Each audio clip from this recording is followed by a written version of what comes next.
Hello students, आज हम अनुक्रम तथा श्रेणी का पार्ट 8 करने वाले हैं और भी नए क्वेश्चनों के साथ, क्योंकि कल हमने एक स्पेशल क्वेश्चन किया था, मतलब इससे पहले वाले पार्ट में।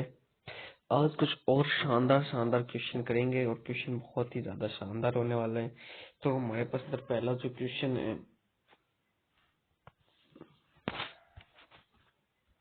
हमारे पास जो पहला क्वेश्चन है वो है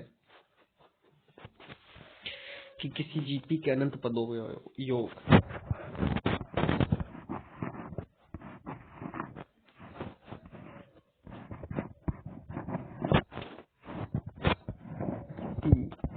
जीपी के अनंत पदों का योग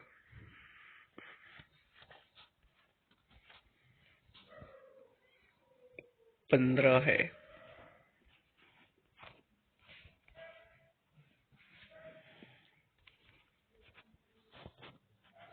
किसी जीपी के अनंत पदों का योग 15 है और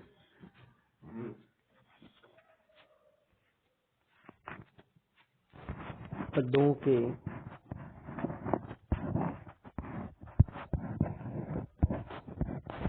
वर्गों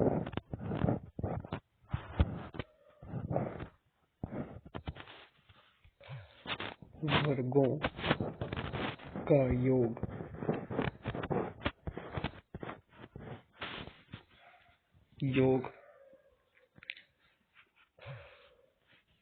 45 है। तो ए तथा आर ज्ञात करो।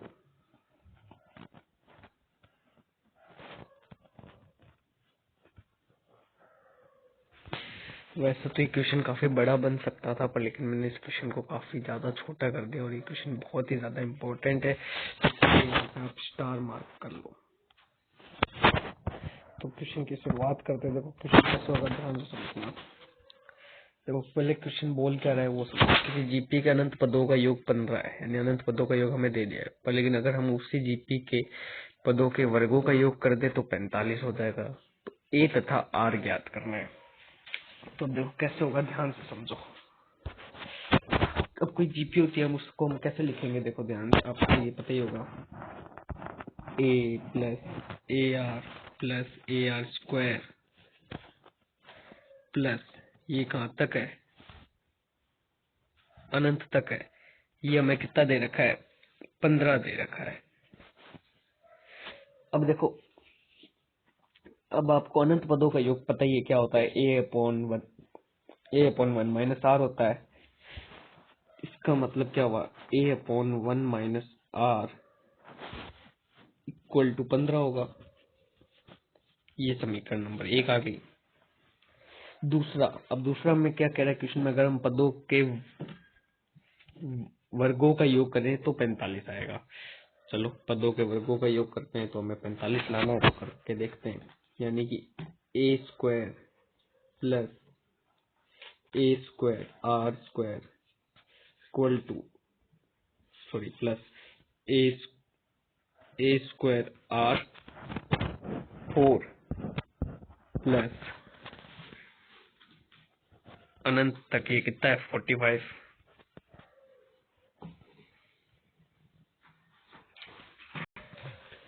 अब देखो इसमें भी वही फॉर्मूला लगा देते हैं। इस पर क्या हो जाएगा, इसमें ए स्क्वायर हो जाएगा, इधर 1 माइनस आर का स्क्वायर हो जाएगा।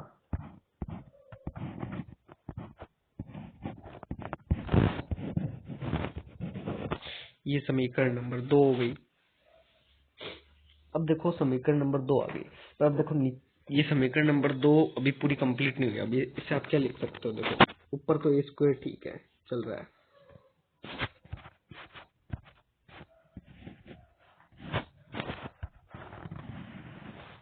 नीचे देखो ध्यान से, 1 माइनस आर का स्क्वायर लिखा हुआ है, तो 1 माइनस आर के स्क्वायर को अगर ध्यान से देखो तो ए स्क्वायर माइनस बी स्क्वायर जैसा दिखता है। तो आप इसे क्या लिख सकते हो, 1 minus R 1 plus R equal to 45। आपका ये आ जाएगा। अच्छा, अब हम इसका आगे सॉल्व नहीं कर सकते, तो सॉल्व करने के लिए हम आगे क्या कर सकते हैं, या तो हम इस ए की यहाँ से वैल्यू निकाल लें। तो ए की वैल्यू यहाँ से देखो क्या आएगी, ये 1 माइनस आर उधर भेजोगे तो क्या आएगा, 15 1 माइनस आर।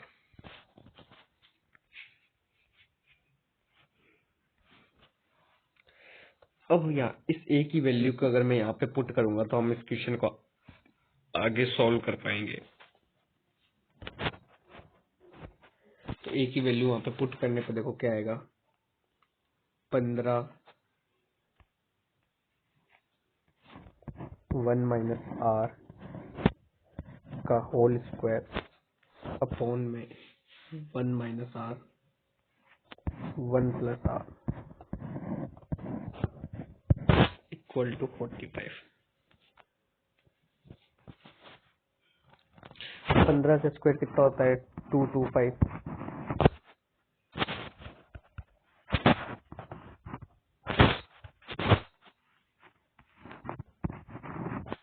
और 1 माइनस आर का स्क्वायर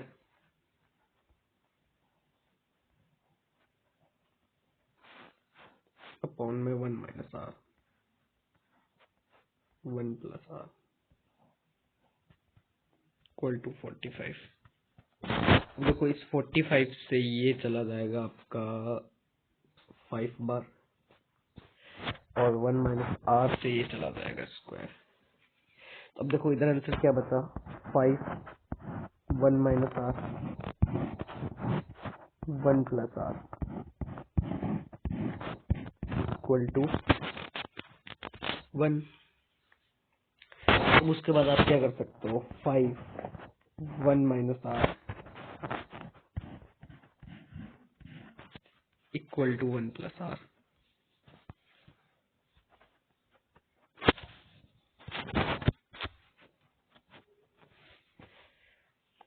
देखो 5 1 माइनस आर 1 प्लस आर, अब यहाँ से मैं इस 5 को अंदर मल्टीप्लाई करा दूंगा तो अंदर आंसर आ जाएगा 5 minus 5 R equal to 1 plus are.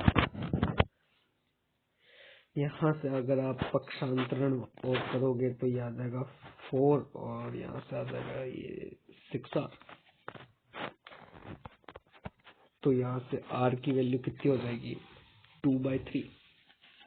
अब आर की वैल्यू आ गई तो अब ए निकालना तो बहुत इजी हो जाएगा। क्यों, क्योंकि हमने एक समीकरण लिखी थी अभी, इसको यहाँ पे कर देते हैं आगे।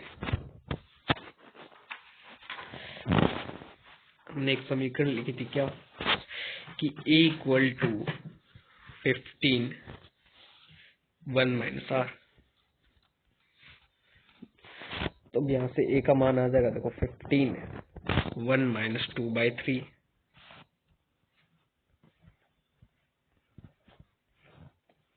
तो यहाँ से देखो क्या आएगा, 15, और यह आ जाएगा 3 माइनस 2 1 1/3, और इस 3 से जाएगा कितनी बार, 5 बार। तो ए की वैल्यू कितनी आ गई, 5। ए की वैल्यू आपको चाहिए थी, आर की वैल्यू चाहिए थी, हमने निकाल लिया एकदम आसानी से। तो बहुत ही शानदार क्वेश्चन था। अब जो अगला क्वेश्चन करेंगे वो इससे भी ज्यादा शानदार होगा, क्योंकि उसमें सिग्मा आएगा। तो चलो करते हैं अगला क्वेश्चन।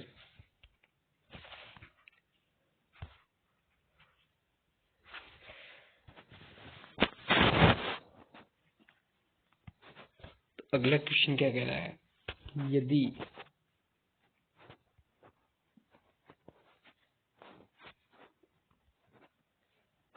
Tn किसी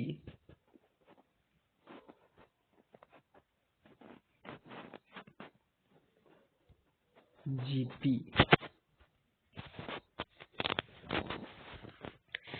Tn किसी जीपी का nवा पद हो,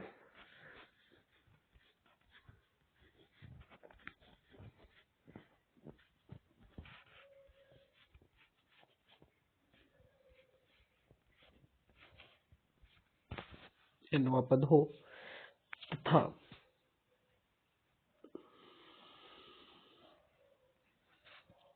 4Tn+1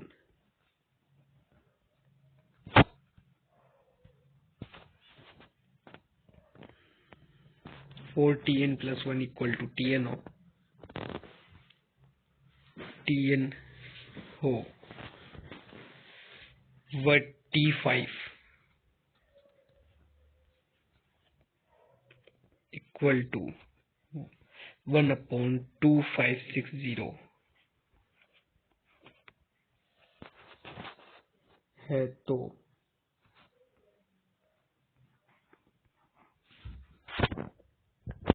sigma n equal to 1 से अनंत तक Tn+1 डॉट Tn, डॉट का मतलब है मल्टीप्लाई, इसका मान कितना होगा।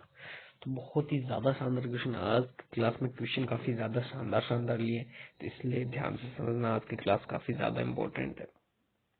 तो देखो, यदि Tn किसी जीपी का nवां पद है तथा 4Tn+1 इक्वल टू Tn है, यानी जो nवां पद है उसका 4 गुना किसके बराबर हमें दे रखा है, और T5 की वैल्यू दे दी। बस ये T5 की वैल्यू देते ही हमारा सारा काम हो गया, क्वेश्चन हमारा इसने इजी कर दिया। अब देखो इसे कैसे करने का। अब आपको दे रखा है 4Tn+1 इक्वल टू Tn, तो यहाँ से Tn+1 अपॉन में Tn का मान निकाल लोगे। देखो मैंने क्या किया, Tn+1 अपॉन में Tn किया, अब Tn इस तरफ आया तो यहाँ पे 1 बचेगा, और इस 4 को मैंने उस तरफ भेज दिया। अब देखो ये जो हमने किया है, Tn+1 और Tn क्या है, एक पद आगे और एक पद पहले वाले पद है, और इन दोनों का अनुपात क्या होता है, R होता है, जैसे कि AR। तो इन दोनों का अनुपात क्या होता था, A/R का अनुपात A से चला जाता था, तो आपको इधर R मिल जाता था। तो ये क्या चीज है, ये वही तो चीज है। यहाँ पे हमने Tn+1 और Tn लिया तो 1/4 आया, यानी हमें R की वैल्यू यहाँ से पता चल गई। और आपको क्या दे रखा है, साथ में T5 दे रखा है। T5 की वैल्यू कितनी है,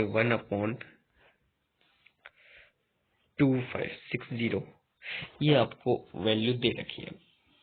अब देखो T5 को क्या लिख सकते हो आप, AR की पावर 4 की वैल्यू कितनी हो जाएगी, 1/2560।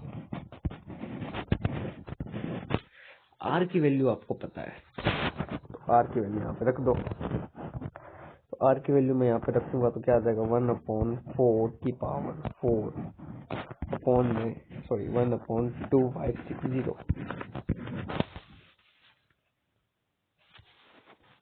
तो नेक्स्ट पेज लेते हैं, तो आपको समझ आते हैं आगे क्या करना है। अब देखो हमने R की वैल्यू रख दी, तो देखो 1 की पावर तो कुछ भी हो, आंसर तो वही होता है।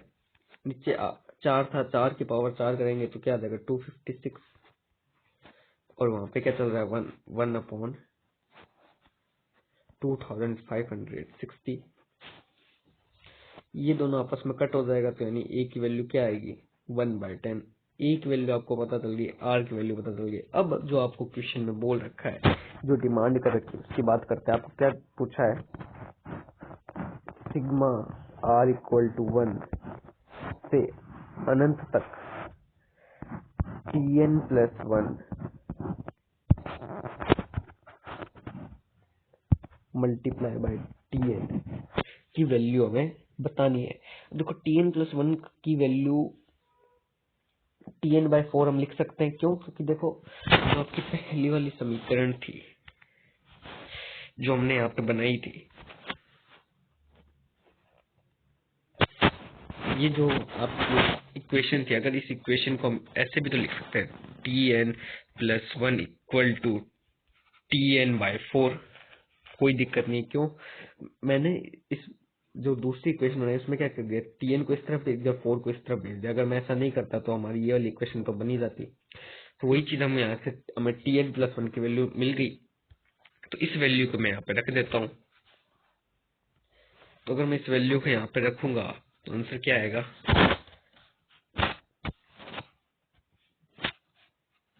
तो सिग्मा तो रहेगा, सिग्मा इतनी जल्दी जाएगा नहीं। सिग्मा लिखा, n इक्वल टू 1 लिखा, अनंत तक Tn/4 इसकी वैल्यू अभी हमने निकाली, .Tn। अब देखो हमने ऐसा क्यों किया, अब इधर पहले दो दो टर्म बन रहे थे, दो दो टर्म बनते हैं फिर सिग्मा बहुत दिक्कत करेगा, इसलिए हमने इसको एक ही टर्म बना लिया। तो अब इसके आगे देखो आप क्या कर सकते हो, n इक्वल टू 1 अनंत, ये ऊपर क्या हो जाएगा Tn का स्क्वायर अपॉन कितना हो जाएगा 4। अब जो कांस्टेंट पद होता है वो सिग्मा से बाहर आ जाता है, जो मैं यहाँ पे साइड में इधर कर देता हूँ। तो वो कांस्टेंट आपका 1/4 था, वो हमने बाहर लिख लिया, 1/4 बाहर आ गया। अंदर क्या रह गया, सिग्मा आर को, ओहो हम जब से सिग्मा आर इक्वल टू 1 लिख रहे थे, क्वेश्चन में n बोल रखा था ना,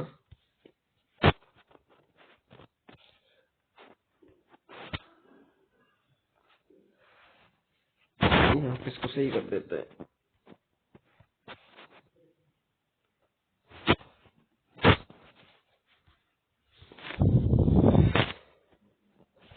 सिग्मा n इक्वल टू 1 और ऊपर क्या है अनंत, यहाँ पे क्या चलेगा Tn स्क्वायर।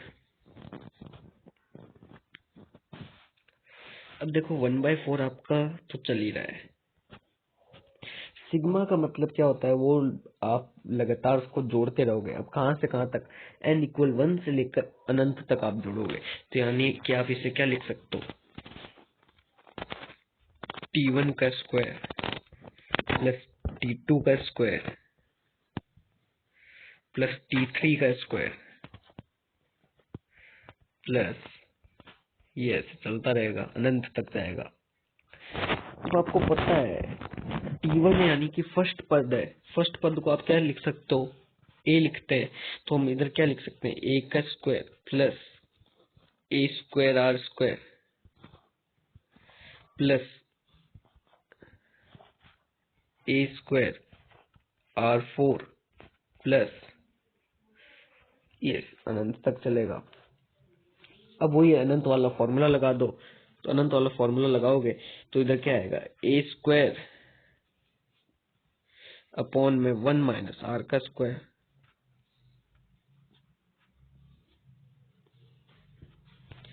1 माइनस आर का स्क्वायर। अब देखो a की वैल्यू निकल गई, r की वैल्यू हमें पता ही है, तो मैं अगर यहाँ पे रखूंगा वैल्यू, तो देखो 1/4 1/10 का स्क्वायर हो जाएगा और नीचे 1 माइनस 1/4 का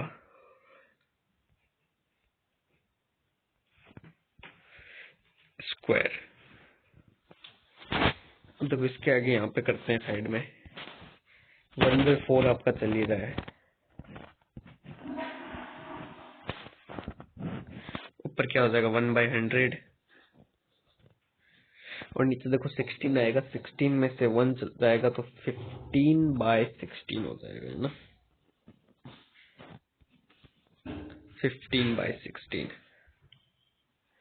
तो अब देखो इसका आगे क्या होगा, अब तो देखो वैसे भी नॉर्मल मैथ्स ही है, तो देखो यहाँ से ध्यान से देखो तो 4 से ये कट जाएगा, यहाँ पे 4 बार, और ये 15 आपका इस 100 से मल्टीप्लाई होगा और 4 ऊपर जाएगा, तो फाइनल आंसर क्या आ जाएगा, 4/1500। वैसे अभी इसको और सोल्व कर सकते हो, ये क्या हो जाएगा 2 में ये हो जाएगा आपका 750। हाँ ये भी और भी सॉल्व हो सकता है, इसको अगर सोल्व करोगे तो आंसर फाइनल आंसर आपका ये आएगा 1/37। को थोड़ा सा ढंग से लिख देते हैं,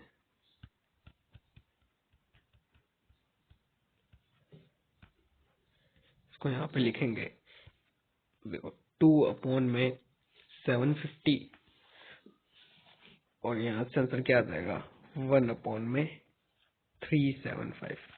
तो ये आपका फाइनल आंसर होगा इस क्वेश्चन का।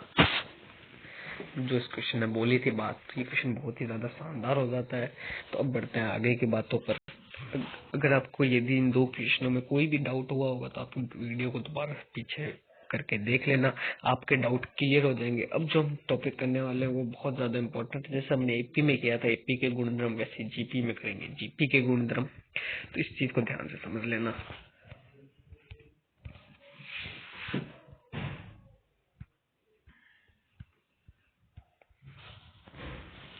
जीपी के गुणधर्म,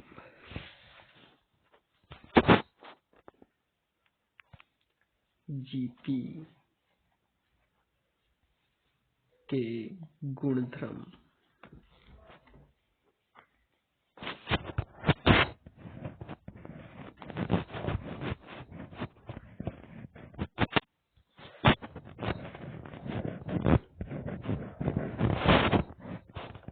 देखो जीपी के गुणधर्म क्या है, प्रॉपर्टीज ऑफ जीपी। पहली प्रॉपर्टी तो आपको पता ही है क्या, कि ए बी सी तीन संख्याएं अगर जीपी में है तो बीच वाली संख्या का गुणनफल क्या होता है, सॉरी बीच वाली संख्या का वर्ग पहली और अंतिम संख्या का गुणनफल के बराबर होता है। अब इसमें भी देखो वही है जीपी के गुणधर्म क्या, कि यदि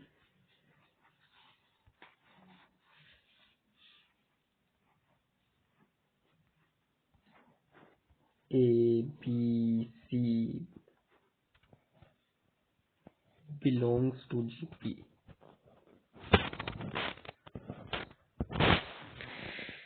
तो 1/A 1/B 1/C ये भी जीपी में होगा।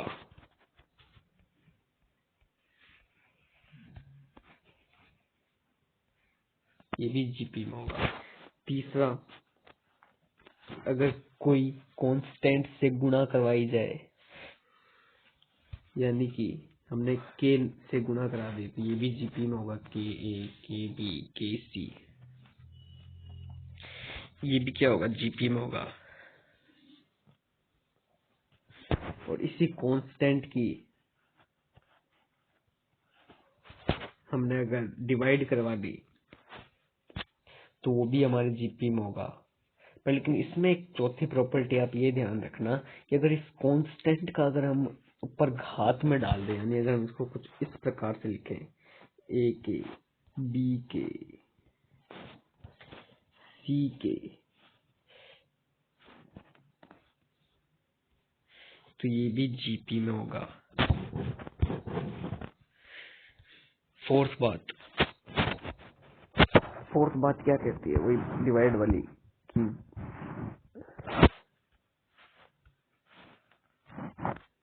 A/K, B/K, C/K, ये भी आपका किसमें होगा जीपी में होगा।